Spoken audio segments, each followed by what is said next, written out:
Go, go, go indeed. Welcome to the caster desk. I am Pulse. I'm joined by Spawn and Yamato Cannon on the caster desk. And I just want to follow on the theme as well. Where are you standing between these two teams, guys? I am actually going with Oceania. I think that this time, and I'm 100% so far, guys, so take my word on it. I was having a chat to the players. They're actually still reasonably confident going into this one, and they still think Kog'Maw's a good pick. It's like I'm going to boil down my prediction to what Raider said earlier to Rusty. I think he's going to get crushed down the bot lane. The Bard is going to come out, and I think he's going to get destroyed. Well, we'll see what's going to happen. I personally am in the OCE camp because they already took down Brazil. I feel like they just like to play upset, and we're literally in a game that was only about playing upset. So OCE must have the upper hand, right? Yeah, exactly right. There is definitely nothing else on the table right now except for a little bit of pride, and also trying to play their jungler into some form. Of course, Carbon's still to play in the 1v1 tournament a little bit later, so see if you can get him a highly mechanical champion, get him a good warm-up in. Oh my goodness. Oh my goodness, your true hope is Carbon. Good luck. Honestly, Carbon looked really good in the 1v1s, and so did Ejim. They should actually just put them in the solo lanes and just throw Choo-Choos in support, put Ryu in the jungle. You're just tossing that Leona thing in my face again. Oh my goodness, I don't even want to start that argument again. Actually triggered. So let's get into this champion select, Oceania versus Turkey, for our final 5v5 before we get into the finals, which will be tomorrow in a best of 5. But getting into these bans, Jax will be the first ban out, has so far shown in this tournament to be invaluable as a top lane pick. Yeah, but this is weird because I keep mentioning it. It hasn't come out yet, but Ryu actually has a really good Renekton. And if there is a champion that can still take it to Jax in the early game, I feel it is a Crocodile up in the top lane. Actually, I'm surprised that we haven't seen any Renekton at all. Renekton is super strong, one of those champions that hasn't been changed yet. But if Raider wants to show that he has indeed the best bot lane at this tournament, they need to ban the Bard and not pick Kog'Maw. Yeah, a little bit surprised we haven't seen the Renekton down under, but either way, we do have Elise coming out as the next ban from TCL, which would be Turkey, and Rek'Sai as well, followed up by Kindred coming in from the OPL squad. Yeah, and the Kindred's been banned a couple of times away from Crystal, which is really strange because we saw him pick it up once. It wasn't very successful. Didn't seem like he was exactly on point with it, but then again, it could go other places because if we saw anything out of the Turkish lineup in the 1v1, it was that they just like to play Kindred. That's very true, and we've actually seen not a lot of Kindred. I actually thought we were going to see way more Kindred in the 5v5s considering how strong it was, especially before 5-2-2. Just an incredibly strong champion in the 5v5 format. There we go, that Bard ban though has to be there. Like I can't imagine, like there's no better Bard player I've ever seen, and I've seen a lot of competitive games. Well, Bard off the table, and so will be Malphite as well. Interesting ban out there. I know Faljan thinks it's very strong, but Jax is off the table. Maybe it's also against the other top lane picks that can build the Gwynsus. That has, however, left open Mundo. Remember, other power picks such as Misfortuner staying out here, but Mundo so far has proven to be very strong. Yeah, certainly has, and we do know that Carbon does like to play it. We've seen it time and time again in solo queue. It was banned out in the semi-finals by the Direwolves, as Rusty mentioned earlier. So I do think he can play it. Didn't have a great performance. Maybe if he power farms a little bit earlier in the game, we'll be able to make good things happen. Even though we do have the power picks like Misfortune open, I do think Mundo is the correct one, simply because of the Rek'Sai ban and the Elise ban. That leaves Mundo to be the strongest jungler available on the Rift. Yeah, I would actually like to see Carbon change up his playstyle as well. Last time we saw him play Mundo, he kept visiting the mid lane. I'd like him just to go the fire route, just go to the jungle, farm up, literally get level 6 before your laners and become this unkillable threat when you get to the late game. Every time you die, just puts Mundo further and further behind. However, there might be an answer to that because Fiora has just been locked in, most likely going to the top lane for Faldrin, and Lee Sin in the jungle. Crystal is going to go ham. Yeah, and I actually want to see Ryu's face because I know he was dying to get a Fiora game in, but it looks like they might be challenging him to the Ryze pickup. Fiora Ryze is actually quite an intricate lane, so we'll see whether he does want to rise to the occasion and take it into the top lane. It is a very, very dynamic matchup, the Ryze. Like, when I think of Ryze, there is not a lot of champions in the top lane that are good against it. That's why I kind of like Ryu, because he's the only one that has actually shown that he plays Ryze in the top lane. Yeah, and as far as split pushing late game goes, Ryze is one of the champions that can actually stand toe-to-toe with Fiora and make sure that she cannot bully you out of that lane. So I really would like to see them go towards that. Carbon is a huge Poppy jungle player, by the way. That's why I like him so much. I also play that. So. Oh my goodness. I'm looking forward to the Poppy rework, so she's finally useful again. I was so hyped for the Poppy jungle, but will be swapped away at the last second, toying with the hearts of all the fans here in the venue. And Thresh has been picked up along with Kalista. the Shadow Isles bot lane has been locked in, and once again, the Teemo hover. I'm kind of hoping that Turkey doesn't reveal their mid lane right now, and they just pick the bot lane to counter the Kalista Thresh. And I'm thinking Alistar, Lucian, and just dominate it. Well, we'll see if that is what's going to come out. Misfortune logged in, and as we mentioned, managed to get through the banning phase. Will be picked up here by Holy Phoenix, and the Morgana as well. Will be a flex, can go mid or a bot lane for Dumbledore. Remains to be seen. I'm just waiting on the final 2 picks from Oceania. Yeah, and with Misfortune up, taking Kalista, I feel, really is like throwing the gauntlet down, because one survives like really well off those like quick bursty trades with the double up, with swapping targets very frequently in Misfortune, whereas Radiant needs to get multiple auto attacks in to actually get something done. So I'm expecting fireworks as well. This really is going, they'll prove whether they're the best or not. It's going to go one way or the other real quick. I just really like the Turkish draft. Like, once again, they've secured themselves strong matchups in every lane. We're expecting the Rise, sure, they might happen some things in the top lane, but once again, they have the possibility to snowball any lane they would like. Yeah, seeing so many strong mid laners as well in this tournament. I love seeing just a final pick from Red side always go towards that mid laner. Just give them a little more flexibility. Saw how great that was on some of the other mid laners, such as Sarah, such as Saya. Rise will be locked in. You were literally just talking about that one, Yamato, and the Victor for the mid lane. Yeah, 2 comfort picks straight away. You know, Choo-Choo's, we've said that even though he likes to play Assassins, is more of a control mage at this point in time. Has had a lot of success on the Victor, and Ryu on the rise. It's what he really made a killing with in the OPL, so we'll see whether he is able to take it to Thaldrun. Thaldrun, a player that on the international stage just continues to impress. For someone that, you know, more known for his voice on the team, really does show up in these big matches. I love also the champions they are hovering right now. They're just showing all these options. Like Azir works perfectly because it's going to be so hard for the OPL lineup to reach him. The Mundus is going to throw cleavers, maybe a hook might slip in there, but it's very hard to catch the Azir. Certainly is. One thing I do want to point out, though, is how quick the OPL's Baron and objective controls are. Mundo, Kalista, Rise. If they ever get a foot in on this, they should be able to run away with a game really quickly. And wow, that's an aggressive pick out of Naru. Yeah, Diana comes in as the final pickup, looking just to assassinate the Rise in the mid lane, or rather the Victor in the mid lane, and these squishy picks. Where's the wave clear at?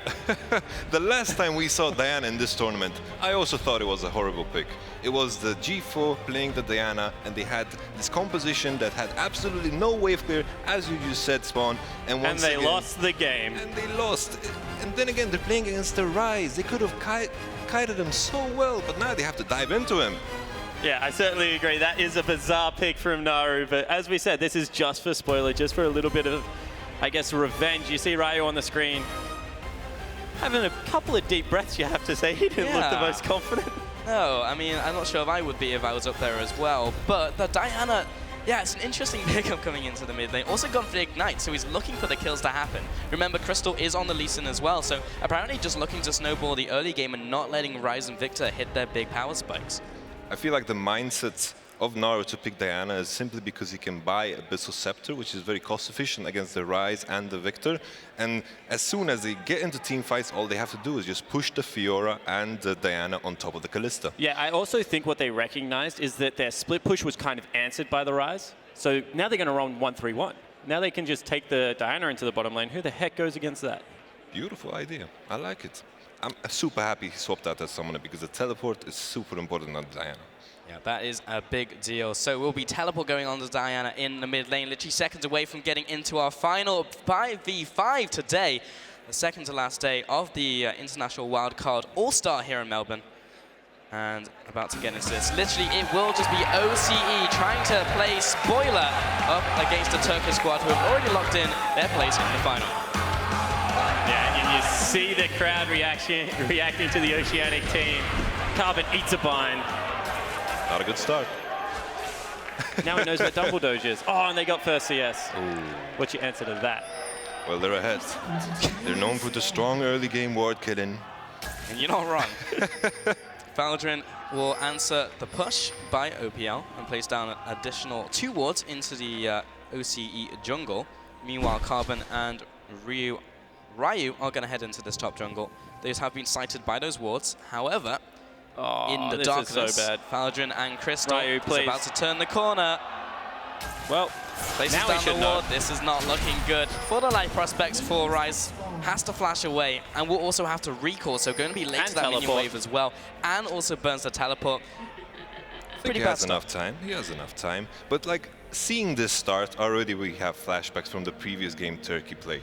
It was all about that top lane, sending Crystal up there, and I think this is going to be an exact copy of that. Yeah, I 100% agree, especially now the flash and teleport are blown on the Rise. Means that Crystal can just do exactly what he did last time against Brazil and just snowball the early part of the game. More aggression coming into the bot side. Holy Phoenix and Dumbledore trying to interrupt the Krug start. But it wasn't just the bot lane taking the Krugs. Mundo was also there, starting in that bot side of the jungle, getting the leash rather than going for a different type of start.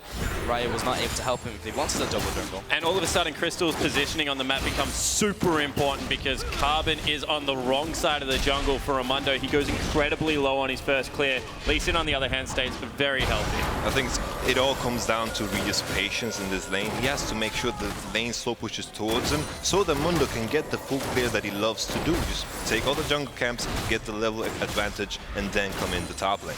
These bot laners, though, going toe-to-toe already. Lots of trading going on. No one's going to die just yet, but slight advantage to the Turkey side. And Crystal, just in the jungle, as you mentioned, should be fairly sustained through this start. Did start on the top side. Carbon, meanwhile, will trug along.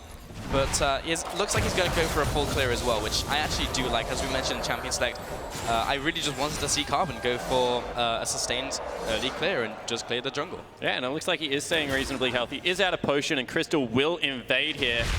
Maybe just stop for a Rift Scuttler on the way.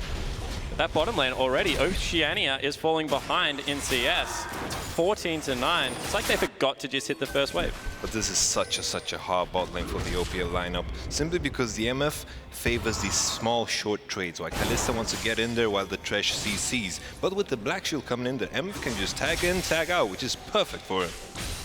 Mid lane, Crystal potentially looking for a gank here. Carbon was opting towards his blue buff, but now knows it's warded by Crystal. However, Carbon also saw Crystal since he smited the Merc Wolves. Crystal will be heading to mid lane, connects to Q. The sidestep does go awry for Choo-Choo's, but is able to get out without burning a summoner. Certainly is. So that will give a slight advantage over to Naru. He should be losing the lane a little bit heavier just because of the Q augmented auto attack. Really does give Diana a little bit of problem in the early game. So anything Naru can get at this stage is pretty much a bonus until he can go back, teleport, and get back into lane. Hook lands in the bot lane. The play comes backwards. Dumbledore dropping a little bit low, but Holy Phoenix returning fire onto Radier. He will just carry on farming. There comes a rend just for a little bit more damage on the way out, but definitely the bottom lane of Turkey getting the head start. All that damage from Double Up is actually disgusting. It is going to be so dangerous for the OPL lineup. Simply is going to have a Kalista that is going to fall behind. On the other side, they have the Victor and the Rise that is full magical damage. And of course, Naru is just going to build the Abyssal Scepter, and the Hex Drinker might come up on Tolerant. Yeah, definitely difficult itemization choices as the game progresses. And in many of the jungle starts, I've actually not been too impressed with the jungle starts, because I've seen a lot of people go for the Hunter's Potion when they didn't really need to. And I'd like to see if Carbon or Crystal do the same thing. Fairly unlikely for Carbon to do so, as he does not need the mana regen. But even on champions like Gragas, we've seen a lot of Hunter's Potion being picked up. Yeah, it's kind of a weird item, but we have some action down here. Radio looking to get aggressive onto Holy Phoenix, but takes a lot back in return. And all of a sudden, Crystal looking for a gank. Yeah, literally one Q landing onto either Ejim or Radier will result in a kill for Crystal. And it literally just has to come down to the dodging ability and reaction times. But I believe this has been read out by Carbon. Carbon's coming in, the flash force looking for the rend onto Holy Phoenix, but the first blood comes in before he can even get the rend down. Carbon looking for this kill, slowly edging towards Holy Phoenix, but Crystal is body blocking for him, then uses him as a jumping post for safeguard. And Dumbledore is still healthy. That was so well played by the Turkish lineup. Yeah, it certainly was, but what the heck, Raider? Just wait half a second longer. Carbon was there for the counter gank, would have been able to cut off Holy Phoenix. Instead, he can go back through the lane. And that was just like half a second too soon. Yeah, I don't understand, Spawn. Neither do I. Neither do I. That's why I'm not speaking. I have nothing to add there because it's just a question of timing. A similar thing happened in the Brazil game as well. You just wait for your Mundo a bit, let him take that extra camp, which he just loves doing, and then he's going to be there. All right, patience is a virtue. Yeah, and especially because they had all summoner spells available. They had the heal, they had both flashes, as well as an exhaust. So if Lee Sin lands that Q, it's actually a trap because going in there, he's not going to get the execute because of the exhaust, because of the heal. Really think Oceania should have played that one a little bit safer. And it's so important as well because already now it's kind of shaping up with Turkey's type of game. They have advantages in every lane. We see CS advantages all over the place. Yeah, CS advantage all over the place. Bottom lane slice advantage off the back of that kill, plus mid lane. Actually, Naru has the upper hand over Choo-Choo's in the mid lane, despite basically no jungler intervention, just been out farming the Victor. Top lane as well, advantage to Faldrin. Bot lane, more action once again. I feel like I've seen this one before. Here the gank now coming in from Crystal, lands the Q onto Ejim. Not quite the target you want. I believe he still had his play up as well, so would choose not to go full Lee Syndrome on this one. And that double up from Holy Phoenix was literally like millimeters away from taking even more life off Radius health bar. Still setting up for this dive because they know the Mundo can't be there in time. And OPL's bottom lane, they talk the talk really well. They even made me a believer. Oh, the hook onto Holy Things though before the Black Shield comes out, and Radiant looking to follow up here. And the teleport now coming in from the mid lane through onto Choo-Choo's. Likewise, another follow-up from the teleport, but Crystal's gone in. He's gone deep. Will safeguard away back to the Fiora. Meanwhile, Dumbledore picks up the kill onto Radiant. And Naru actually starts rowing down to the bottom lane. Yet another kill and another fumble by the OPL. They're just going to gain so much. Naru is still pushing mid, hitting that tower, while the power play on bottom is still working out. Rise up top. He's not going to hit the tower for a lot of damage.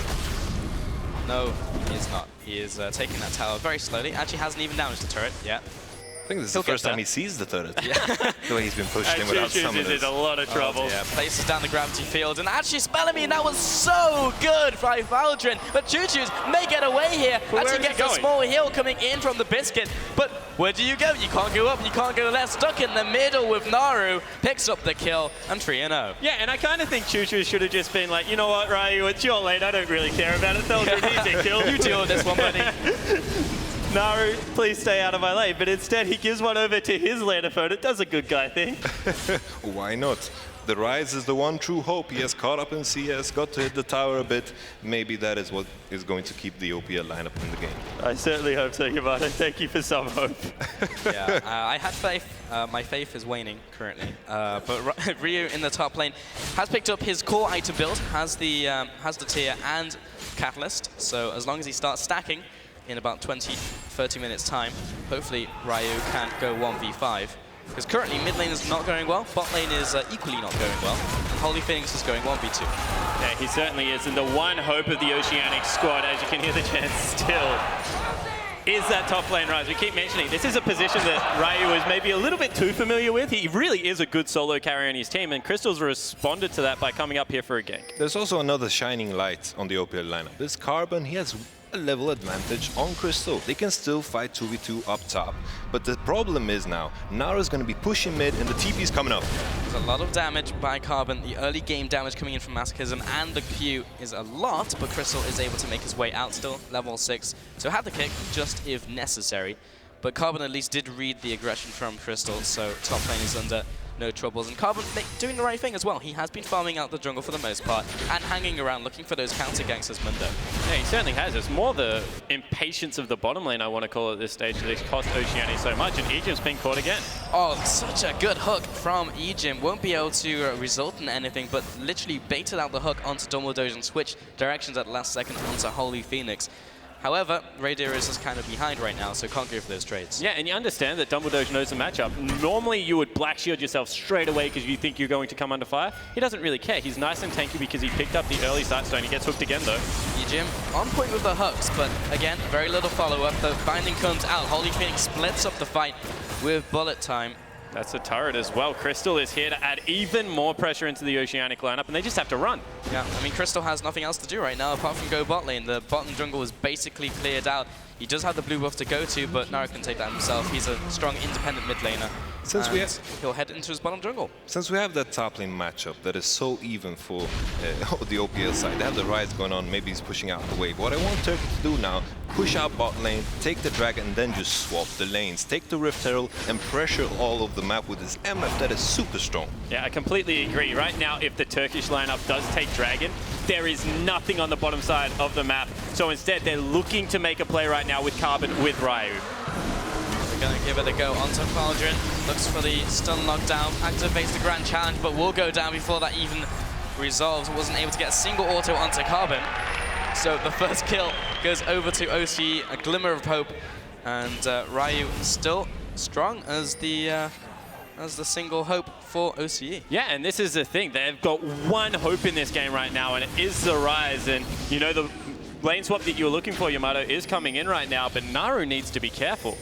I feel like it was a massive blunder to die to that gang. Maybe he's going to die to this one as well. Oh, the damage onto Carbon. He'll go down, and so will Diana. Once again, Ryu comes out top, but the damage in from Holy Phoenix. Why is there an AD carry in my lane, he's saying, and he will be backing off the turret before recalling. But Ryu still has enough mana to turn around and kill Holy Phoenix. They need to take a second person up there, because otherwise this is going to be a 3-kill Rise. You can see right now, he's not scared of this lane one bit. No, but Holy Phoenix is very strong. He is itemized quite well, has the BF sword and the crit cloak. And we'll just be pushing up here. He is slowly running out of mana on Ryu, and we'll head back to base. But that means that Faldrin now goes into the bottom lane 1v2. I feel like that entire sequence kind of showed like one mistake kind of snowballing into another mistake that gave OPL a bit of hope, simply because they had the depots on the red side of the blue side jungle. Then you kind of have to predict the Mundo dive. The TP needs to come in earlier, and you need to kind of back up from the turret. I completely agree. There was nowhere else for Mundo to be on the map at that stage of the game. You know, they just dove bottom lane, they'd warded up Dragon, they knew he wasn't mid, so he was definitely going to help out Ryu. And you say a little bit of hope, even though this is like a 2,000 gold lead and a lot of map pressure, that is a 2-0-0, 100 CS Rise at 13 minutes with a completed roller. Well, he's looking to go in on Holy Phoenix. There's already a lot of damage and forces the flash from the AD carry. The return fire is not that much. Double up doesn't do all that much damage on one target. Carbon now chasing after Holy Phoenix. Will have to take the Lantern to safety, but Dumbledore's caught in the middle of no man's land. A big bullet time comes out, and the heal from Radius saves Rise at the last second. Choo-Choo's going in though, picks up the kill of the Chaos Storm, resulting in a 1-for-0. And gentlemen, I want to remind you of a game against Brazil yesterday where Oceania did the exact same thing, baited an enemy into a false sense of security, and then took it all away. Certainly looking like they have something left in the tank. Even though the play was good for the OPL liner, we can see Naru pushing in the mid lane. Well, Ejim going deep onto Crystal, looking for the Q, Radit, perfectly timed Fate's Call, and that will also be a cancel teleport. Meanwhile, Naru will take the opportunity to jump to the Choo-Choos, flashes away from the gravity field, saw Carbon up to the upper side of mid lane. That has left bottom open, and Ryu will be filling in the blanks. Certainly we're looking for even more farm. All of a sudden, Thaldrum wants to steal away the red buff here. Probably will be successful.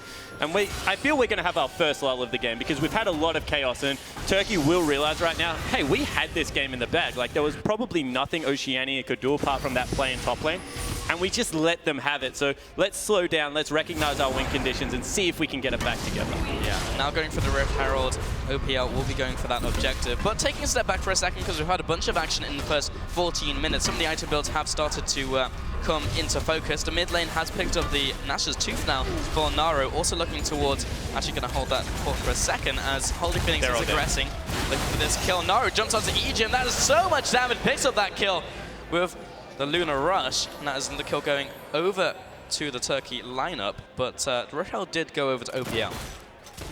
Yeah, probably still not worth there as we give another kill over to Naru in that mid lane. He's already got a huge CS advantage. He crushed down that turret. And you know, we said 1-3-1, this is going to be the aim of the game. Rise can respond to Fiora, who is going to go to the Diana, and right now it does not look like there is an answer for Naru. I feel like the biggest issue that the OPL liner is going to run into is the fact that the Kalista is so weak, so Turkey just has to stack him more. Buy the Aegis, buy the Abyssal, and eventually buy the Spirit Visage on Thaldrin. And there's no threat of Kalista DPS right now, there's just a Hurricane on her.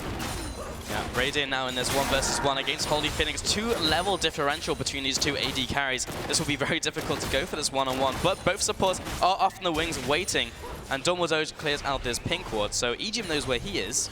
Meanwhile, Crystal is also waiting in the wings, so is the jungler and mid lane. It looks like a fight is going to open up literally over blue, but Crystal gets hooked in first. Carbon looking for the kill. Raydeer is going to be the one to pick it up. Bullet time coming in, looking to clear out this blue. I'm not even sure who that one went to. And Carbon still with the ultimate running, should be able to get out of here. Naru looking for a kill. Jumps on Ejim, but the Fate's Core will save him. Meanwhile, Carbon still up to the upper side of this fight. Holy Phoenix looking to get a retribution kill, but the Lantern will bring him to safety. A 1-0 over to OCE. Yeah, OCE still able to claw their way back into this game. It looked like once again Turkey was going to make a proactive play onto a blue buff. What an ultimate out of Holy Phoenix, but just centimeters of health kept Carbon alive. If Turkey keeps making these overextension where people die and the Lantern keeps saving people, maybe it's starting to become frustrating for the Turkish lineup. They need to have the same patience we saw in the Brazil game, because there's a lot of late game threats on the OPL lineup. Well, we said in Champion Select, or rather more accurately, you said in Champion Select, Yamato, that you didn't like the Diana pick, but there's now 3-1. What do you make of that? Well, to be fair, there was a lot of things that kind of made it work. The ganks on the Choo-Choo that made them base, and also the fights on bot lane, which kind of secured the kills. There's a lot of aspects that go to this Diana.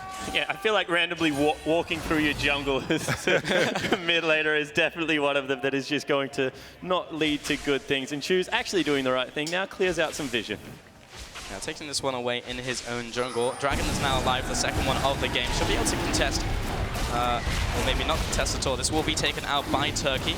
The risk as well. Holy Phoenix actually alternating damage between the two objectives to increase damage on both of them with the double tap, with a love tap passive rather. Radiant and Carbon and Ejim looking to take this top turret in response, and if they take it down, this will be 100% worth for the OCE lineup. Yeah, 100%. And once again, Turkey has made a very predictable play onto a Dragon objective. Sure, they're on 2, but Oceania make the right cross-map call. Get 3/4 of health away from that turret. If they come back and get it within the next couple of minutes, that will be more than enough. It is very, very important for the OPL lineup to just try to trade objectives, because right now the Turkish lineup is reaching power spikes like the Abyssal, soon the Static Shift or the Fire Cannon on Misfortune. They have to avoid fights at all costs to reach that late game. Yeah, they certainly do. They need to keep Ryu in the bottom lane is what they need to do, and just get some farm. But Choo-Choo's has been found out in the mid lane, but does flash away. Holy Phoenix backing off, taking damage from that Chaos Storm, down to about 40%. He's still in kill range, dodges out the Death Ray. Ejim gets caught by the binding. Oh, catches him with the dark binding and the death senses. Crystal looking after Ejim. Bullet time comes out, only really tags him on the way out, but the Q somehow connects, and that will be the kill over to Crystal.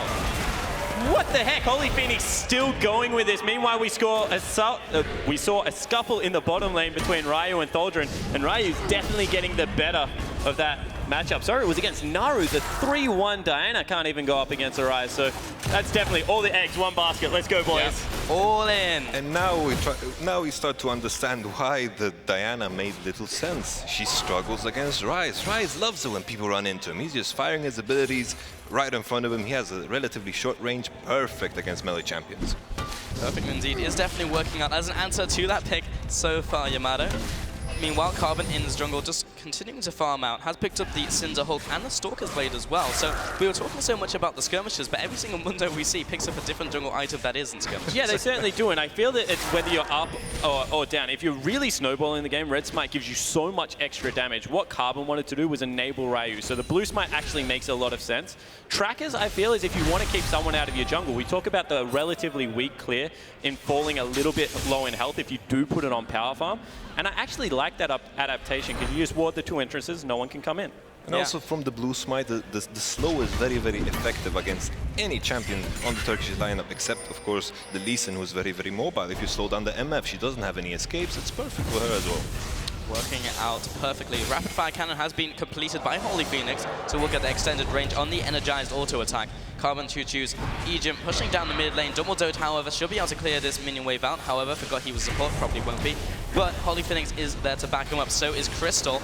Death Sentence, or rather, the Dark Passage comes out. Oh, 40% slow on those goes. Oh, the hook landing on Predator, double dome, instantly deleted out there. Crystal connects the Q. Don't think he wants to go for the resonating strike though. The flash comes in. That will be the Rune Prison going on to Holy Phoenix, but will be flashed away once again, burning all those summoners. Carbon has activated his ultimate. He wants to go for the engages on Egypt to connect a hook if he wants a fight to happen. Connects onto the minion.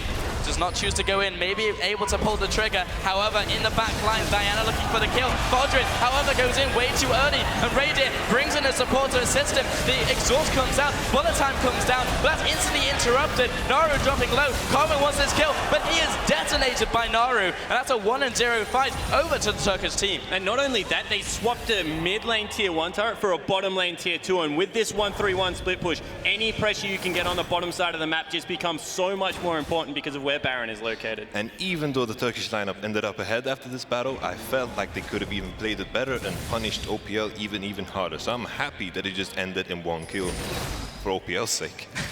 even harder. Ryu heading into the top lane. Holy Phoenix is farming. He up wants the Holy store. Phoenix. He's still going around. The Predator stalks his prey and has activated his ultimate for the extra movement speed. Holy Phoenix is going to go into the bush, but there's already a ward there. That's not going to help him too much. Looking for this Rune Prison to go down. And now all of the spells come out. The machine gun caster, that is Rise, takes down Misfortune. That wasn't even really a contest. And this is what we were waiting for. Ryu to get a comfort champion that he can carry a game. This guy is absolutely on point, but Egypt, please no. Looks for the hook. We're trying to talk here, buddy. Like, just give us a second. Yeah, Caster's not adapting well to the current meta. 5-2-2. A lot of action going on here. 6-7 currently in kills, but more fights have erupted. Dark Binding was going to connect on someone there, and it was going to be on Ejim. Spooky Ghosts come out. Both lands on Carbon. I actually think that Spooky Ghosts are really good on this current patch. I'd like to get your thoughts, Yamato, because 40% slow just seems to be really strong during the mid game. I love it. Like, comparing to the old item, it was complete garbage. This one is interesting. Well, we could have a fight opening up here, or rather, Holy Phoenix just dying. He's looking to put some damage onto the opposing AD carry, but doesn't get it down. Choo-Choo's also makes his way out with the Grand Challenge already on top of him. Carbon will also bite the dust, and double dose goes down. The 1v3 is happening, and Naru likewise doing the same on the other side of the map, but the Ren shuts him down. That's the triple kill coming in for Faldrin, looking for the Quadra. This could be the Penta, chasing after Choo-Choo's, running for dear life. Faldrin almost out of mana, but the gravity field comes down, and so does the hype. So that means that he will live. Faldrin does not get the pentakill, instead just a Quadra. You see his bounty has been raised a lot, but I actually think that this is a worrying side for the Turkish team, because Ryu was standing underneath the turret, 1v3ing them. That's right for you, right there. Just back to the Frost Queen's claim, the cute item we were talking about before all this erupted. I think it's great on Morgana because you can always cash in the goal. We've seen a massive influx of support brands, support Zyra, simply because this item gives you a lot of bank. And supports love some bank. Supports do indeed love some bank, Yamato. Faldrin and Crystal will be taking up this Dragon, the third one of the game, going over to Turkey. And the Risk Scuffler as well is actually going to survive and live to tell the tale. Dumbledore needs to be a little bit careful. Threw out a cheeky binding, will just meander his way out of the mid lane. But all of a sudden, all right, let's take another look at this replay. It's a really good setup here by the Oceanic lineup because Holy Phoenix just gets blown up. And this is the worrying sign that I was talking about. Ryu runs underneath the turret and just unloads. Unfortunately, it's onto a support player, which I don't really agree with. He probably could have taken Thaldrin out. But that was a lot of damage. I think it was a good opportunity for the OPL lineup, simply because they saw where the Turkish lineup was positioned on the map, took their opportunity, simply because they're behind. I think it was a good decision. Holy Phoenix is pushing down the middle lane. Not that many towers have gone down for the OC lineup, despite the kills that they've been getting. The tower defense has been on point by Turkey. They have themselves picked up 4 towers. Dumbledore's just chilling out, will be played back into his team though. Carbon looking to follow up here. Radiant once again trying to get those auto attacks down, at least for a Ren to slow him out. Fate's Call even used for the support, and the flash comes out, the hook does not connect. Carbon, turn your W on, buddy. It increases your tenacity. But oh my goodness, Dumbledore has been all over the place. He's been getting caught left, right, and forced to use his flash. Turkey needs to calm down here because we're reaching those points where Victor, Kalista, and Rise are going to do massive things. Oh, hook onto Naru, but instantly into the Zhonya's. Radia's dropping low here. Might be taken out by Crystal. The kick will secure the kill. Great moonfall onto multiple targets from Naru. And Faldrin is going to town. Manages to survive there as well with the health regen. And Choo Choo is dropping low. Naru looking for this kill as well. Looking for the last Luna rush. Ryu trying to turn around. Looking for the opportunity to go full Rise. But it's not going to happen as Naru takes him out with the Moon Silver Blade. And now Choo Choo's, that is not your side of the map, my friend. And is just trying to get the execute timer down. Going to take some farm on the way out as well. And see if he can get this out.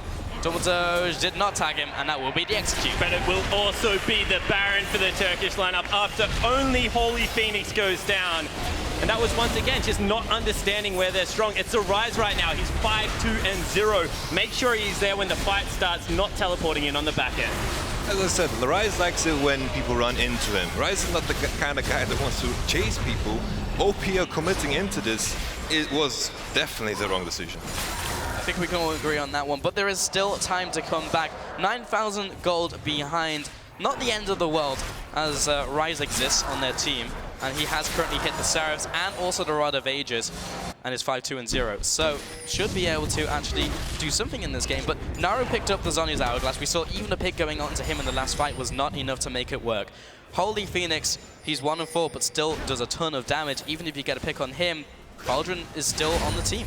Yeah, the problem is right now is that as a 1-3-1 unit, Turkey is just way stronger, and Rise can only answer one of them. So I'm expecting them to once again go back to a 1-3-1 split push, drag Ryu around the map, see if they can catch the OPL lineup in a bad rotation, and just force down these turrets. I completely agree with you. I'm starting to ask myself, why is Faldrin in mid? Is he going to siege? Is he going to hold? What is he doing here? He just go up top lane, push in the wave, and force the Rise to respond to two more lanes. I think because there is a slow push already forming in the top lane, he wants all the creeps to stack up so he can take it in one fell swoop and not telegraph it, because Choo Choo's can still clean out waves relatively effectively. You can see now he stops past the blue buff, still waiting for that wave to build, then he'll go up there, shove it into the turret. But the question still remains, who are they going to send up there? There is nothing to respond to. No one, you pull the trigger right now, that's the only thing you can do. You have to go in, and Choo Choo's is doing just that, but the bullet time comes in, and the binding from Dumbledore's makes sure he can't go anywhere. Naru looking for the 1v1. This is dark times as the Zhonya's comes out, but the minions are dying. Naru, run away, manages to get out, and that was a one-on-one underneath the turret. Speaking of pulling the trigger, I think there is no better literal description of it than Misfortune Ultimate. There certainly is not, and Oceania has just lost the entirety of their base. Another good hook does land, but that's probably going to be enough, because Turkey looks unbelievable. Yeah, actually the dominoes are just falling down. The hook lands onto Holy Phoenix, but Egypt just can't go in. Carbon gets bound up, he goes down. Raydeer is now 3-4-1, but likely to be 3-5-1 in just a couple seconds here, gentlemen. Naru is now pushing down the bottom lane. All the minions are flooding in. Baron is still available. Holy Phoenix jumping into the enemy team aggressively with the flash, knowing the black shield was on him. And Crystal still very low, but this looks like Turkey's game to lose. Yeah, it certainly does. They are pushing into the base, but once again, with pretty good patience here, they will retreat. See if they can get the last turret. I feel like they should just use the money that they just accumulate. Oh, you must be great fun of parties, mate. Just go home, finish your items, get the death cap going, get your hourglass for the Morgana. Of course, I was talking about the bank she was making earlier. She has an hourglass already. 1,500 gold up, and Ryu is dead. No, he's alive. Oh, Faldrin's out of there. Ooh, the hook almost landing. That's 3,000 gold, by the way, on Holy Phoenix that he has to spend, and has now gone back to base. So he's sitting pretty on triple items. Faldrin is the only one to stay out on the map. Is sitting on the Black Cleaver and Ravenous Hydra. And it's not looking good for OCE, I'm afraid. But it looks like they will live past 30 minutes. Got to take the small victories in these ones, Paul. Silver linings there, Spawn. Better than Brazil. We already beat him, mate. Twice better than Brazil. Literally twice better than Brazil. Still, I have faith. Something could go wrong. Maybe. Maybe. Maybe. Dragon is up in 1 second. Maybe can't contest this one, but 5th Dragon voice. Yeah, it is only number 4, so, you know, once again, got to look at a silver lining. 4th Dragon doesn't really give you that much at the moment. That's true. And if the game ends, they'll never get 5th Dragon. They literally just need to group of war towards the base. That's about as much as they need at the moment. But Oceania is still holding on strong. I mean, they're holding on currently because there's no attack going on. As soon as the attack starts here, Spawn, I'm not sure if you're going to have the same opinion. Holy Phoenix playing the RNG game, looking for the double up onto Choo-Choo's. Hook lands onto Crystal. And Crystal is very dead. That is the correct term. Holding on strong. OCE come back. I believe Carbon does not connect the first trophy. I think Does not the connect second. the second trophy. they need about like 20 minutes. Give me 20 minutes. 10 more of those suicides, and maybe the back. Yeah. Yep. If Seems this about game right. gets to 50 minutes, Oceania will win. I'll give you that.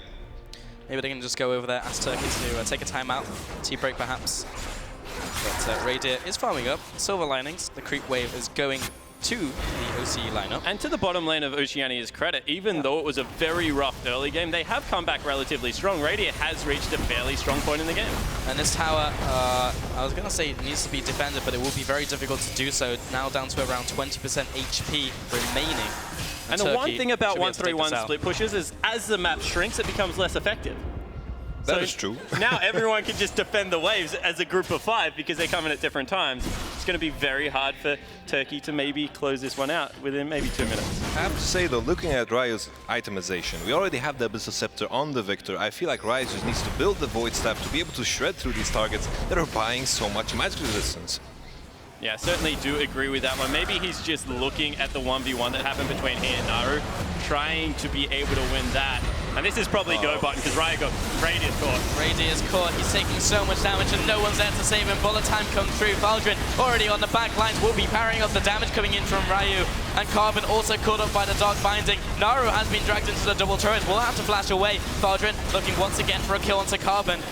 Maybe if they can get back to base and regen, they can turn around and make this fight happen. But Choo-Choo is caught. He'll be going down to Naru. And Double Dose is just on point with all of these bindings. Valdrin dragged into the fountain. He'll eventually go down, but not before the Nexus does too. TCL bring home the win. And that will be curtains for the Oceanic lineup, but at least they went down swinging.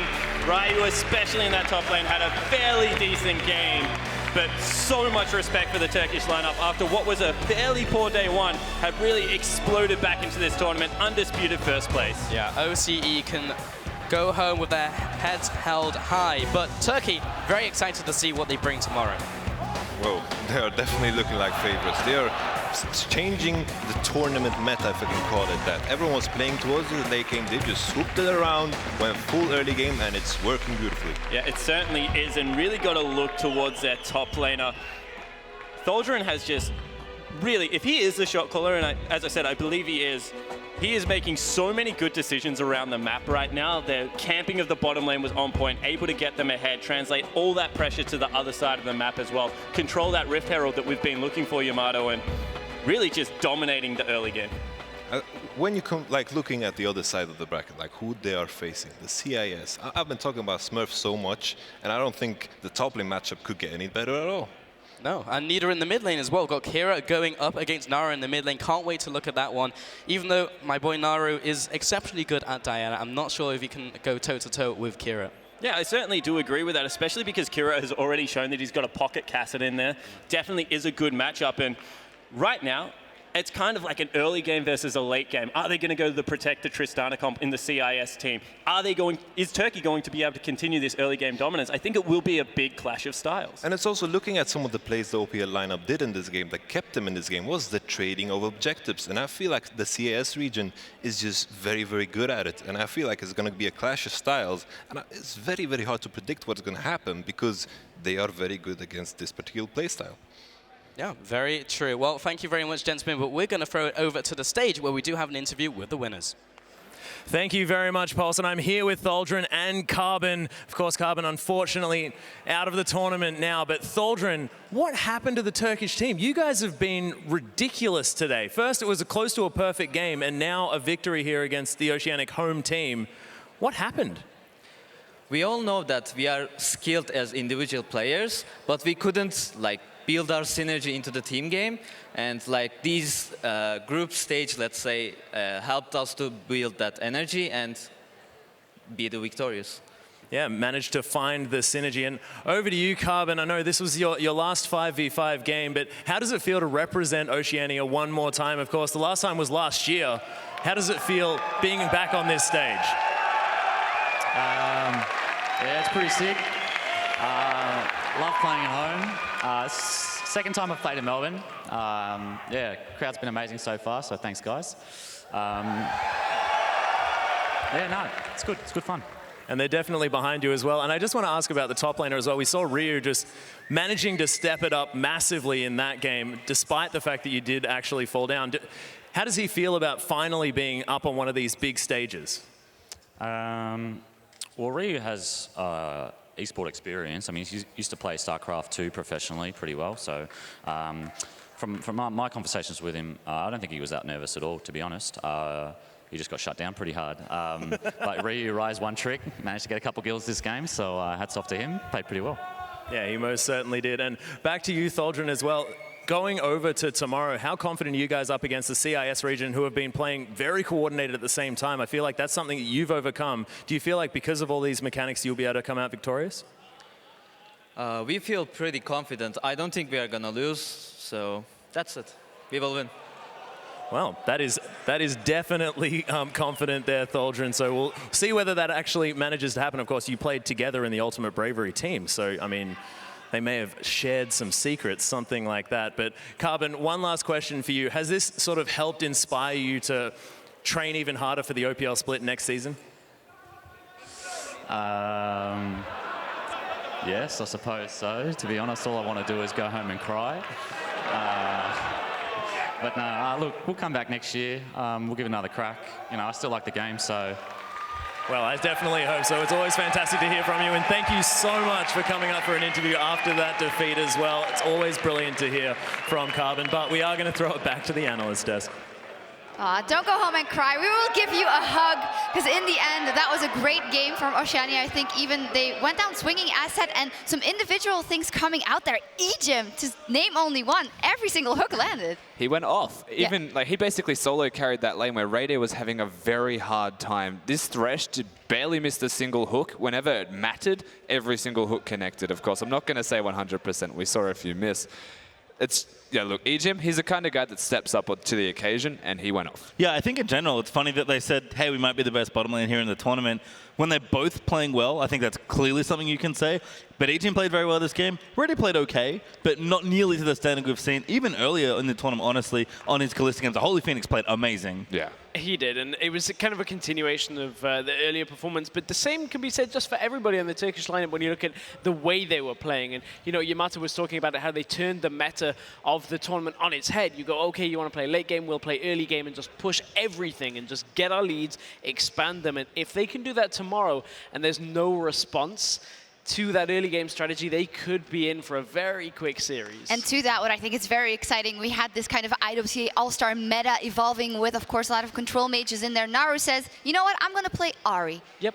And I'm going to play all these other things and just be an assassin player once again under the Diana in this game as well. And that's amazing. That might bring something up for tomorrow. Definitely does. I mean, he's got such a large champion pool that it's very hard to even ban him out or pick against him. And if he's ever on red side and they last pick for that mid laner, it's just disgusting to see what he'll actually bring out. Ahri, an assassin in particular, against all of these control mages. We saw him actually roaming a lot with that champion, so very capable of doing many things. I think Naru's playing so much better this tournament than he was when it started. We had big things to say about him. Yamato Cannon especially had a lot to say about such a talented European player, or Turkish player, I suppose. Kind of EU asterisk, I think we called it in Ultimate Bravery.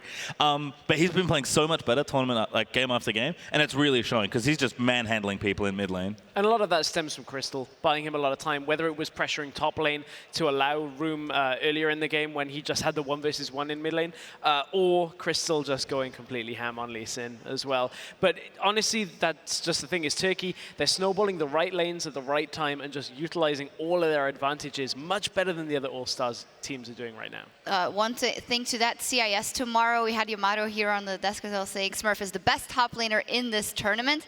What is going to happen there between him and Tholdren? He has got big competition, let me tell you, because Tholdren's been playing excellently as well. I love that they've both been playing a lot of Fiora. I think that's a really cool pick we're kind of seeing again. And they're both very good at it. I think Smurfs had some flashier games on the champion, but it'll be interesting to see, A, where the bans go, and B, what picks they end up getting. Because between Fiora, a bunch of old top lane power picks, and Ginty's Rageblade, top lane's very important, I think, in this tournament. There is one mismatch of styles, and that is that Lex has been playing the Vayne, the Tristana, people that like a little bit of time in the game. We know Vayne is slightly better earlier now with the 2-item spike, but the CIS team relied on later game plays. They were very solid, getting the Barons, sneaking them away. Will that happen against Turkey? Will they have enough between the two teams for Turkey to close it out? That is something that we really have to keep track of. I'm looking forward to tomorrow. Yeah, definitely. If you look a little bit more in the macro level, we saw Turkey in the beginning. They had to turn games around. Now they have the advantage in the early game. CIS, though, looking very coordinated. What could tip the scales for CIS? Early game. Early They game. have to be more consistent, right? Like, Turkey have clearly shown that we're very good laners and we can play very well in the early game and get aggressive, but they got much, much better at executing once they started getting ahead and then catching up or playing well when they were also into the late game. CES have pretty much been all mid to late game, so if there's a big hole in the first 10 minutes of your game against a strong early game team, you're going to struggle. So just short that up and it'll be a very close final. I think CIS should just go home tonight and watch the VODs of the Turkish team play. Watch Latin America as well when they won their games. Understand how to use the early game in this current patch, the champions, and how to play it, and then execute on that tomorrow because they've got such a strong rest of the game, as you mentioned. Yeah, we will see about that tomorrow. We're about to go to a break, but we do want to touch on the 1v1s that are coming up after this. We have 8 of them coming up after the break. Actually, we have 9 of them coming up after the break because Rusty is going to step to the plate against Yamato, Leona versus Caitlyn. How's that going to go? Look, there was 2 Oceanic players remaining in the 1v1 tournament. Now there's 3, and I'm confident that all 3 are going to win. Well, Damn. we'll see. We'll see. We just added another European, so... Europeans are good at coming second, though.